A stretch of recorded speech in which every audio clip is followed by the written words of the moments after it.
بسم اللہ الرحمن الرحیم۔ میرے بھائیوں، ہم لوگ آذان نماز سے پہلے سنتے ہیں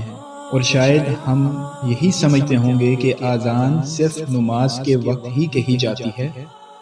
لیکن اس کے علاوہ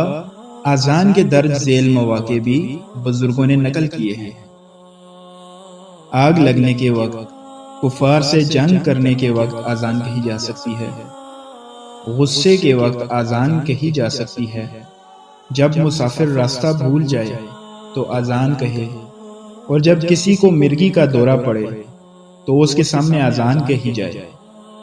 لہذا علاج اور عمل کے طور پر ان مواقع میں آذان کہنے میں کوئی حرج نہیں۔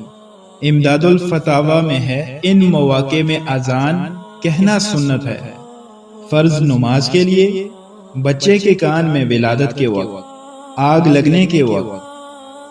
جنگ کفار کے وقت، مسافر کے پیچھے جب شیاطین ظاہر ہو کر ڈرائیں، غم کے وقت، غضب کے وقت، جب مسافر راہ بھول جائے، جب کسی کو مرگی کا دورہ پڑے، جب کسی آدمی یا جانور کی بدخلقی ظاہر ہو،